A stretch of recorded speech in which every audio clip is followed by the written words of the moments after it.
राज्याचे उपमुख्यमंत्री आज एकनाथ शिंदे नागपूर दौऱ्यावर, खरं तर विदर्भ दौऱ्यावर आहे। गोंदियामध्ये त्यांची सभा होणार आहे। तसेच नागपुरातील कणान येथे जे आहे आभार सभा होणार आहे। विधानसभेच्या निकालानंतर मोठ्या प्रमाणात जो आहे ठिकठिकाणी आभार सभा घेतल्या जात आहे आणि नागपुरात सुद्धा आज आभार सभा होणार आहे। त्याच पार्श्वभूमीवर विदर्भात शिवसेनेचा दे धक्का अशा पद्धतीचे बॅनर जे आहे ते नागपुरातील अनेक चौकांमध्ये झळकलेले आहे। नागपुरात आज बड्या नेत्यांच्या हाती धनुष्यबाण अशा पद्धतीचा संदर्भ जो आहे तो शिवसेनेकडून लावण्यात आलेले जे आहे बॅनर्सवर पाहायला मिळत आहे।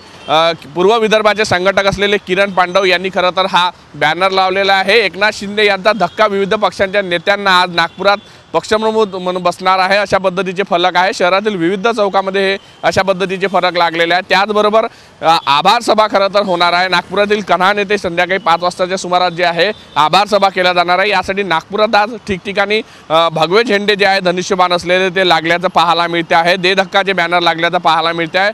तसेच महायुतीला जो महाविजय मिळालेला आहे त्याची आभार आहे, त्याचे आभार जनतेचे मानले जाताना ह्याच आभार सभेसाठी आज मुख्यमंत्री एकनाथ शिंदे जे आहे ते गोंदिया जिल्ह्याचा दौरा करणार आहे। तसेच नागपूर जिल्ह्यातील कणान येथे जे आहे ते संध्याकाळी जाहीर सभा घेणार आहे। त्या सभेमध्ये विशेष करून मोठ्या प्रमाणात पक्षप्रवेश होणार अशा पद्धतीची चर्चा जी आहे सध्या रंगलेली आहे। आणि याच पार्श्वभूमीवर अनेक वर्षांपासून जे काटोलीतील जे राजू अरणे होते ते सुद्धा पक्षप्रवेश करणार असल्याची चर्चा आहे। यासोबत अनेक पदाधिकारी जे आहेत ते त्यांच्यासोबत पक्षप्रवेश करणार आहे। यासोबत आणखी कुठले महत्त्वाचे नेत्यांचे म्हणजे पक्षप्रवेश होणार आहे। ज्या पद्धतीने दे धक्का बॅनर लागलेला आहे बड्या नेत्यांचा प्रवेश होणार आहे, त्यामुळे कुठले महत्त्वाचे प्रवेश होणार आहे याकडे आता सगळ्यांचं लक्ष लागलेलं आहे। मात्र शहरातील विविध चौकांमध्ये लागलेले हे बॅनर जे आहे ते सध्या लक्ष वेधून घेत आहे। व्हिडिओ जर्नलिस्ट सौरभ ओलेसह पराग डोबळे, साम टीव्ही न्यूज, अजनी, नागपूर।